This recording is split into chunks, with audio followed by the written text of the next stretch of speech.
Hey, what's up, y'all? Thanks for coming back to the channel. I'm Walt.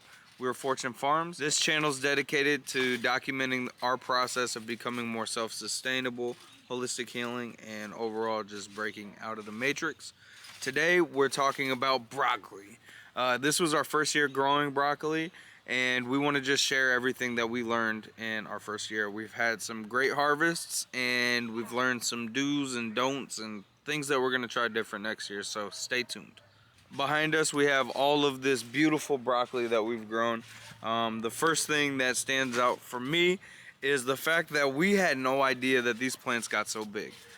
We planted some of them really close together and some of them separated, spread apart, just to see how they grew differently. And the stuff that we planted close together has not started to go to head or has not formed a head of broccoli at all. The stuff that we planted a little bit more separated apart, and we actually planted beets in between them.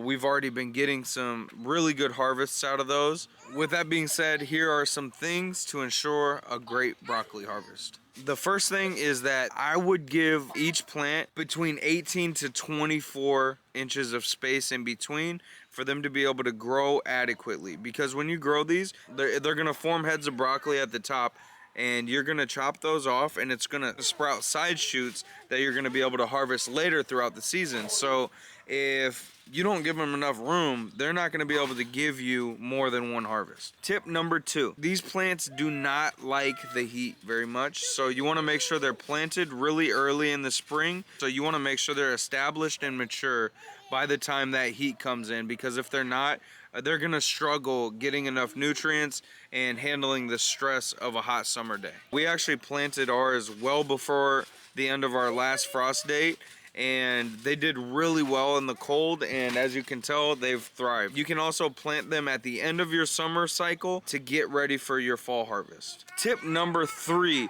and we didn't know this, we learned this not necessarily the hard way, but we almost chopped down some plants after we got our first harvest and realized, oh, they started shooting more side shoots for us to be able to harvest throughout the season.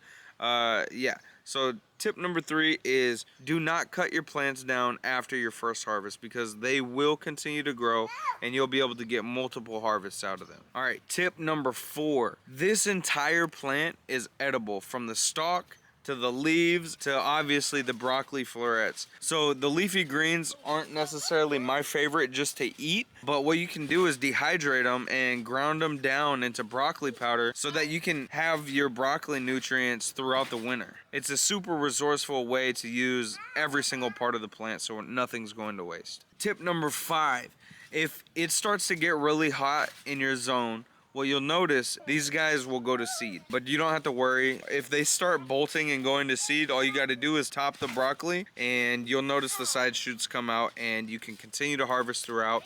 It's weird, but we have noticed that none of our side shoots have actually been affected by the heat as much as the top one. And we've been continuously able to keep harvesting without any problems. So, all right, so those are our 5 tips on how to ensure a successful broccoli harvest this year. Let us know if this helped. Leave us any questions in the comments, and as always, be kind to yourself. Love.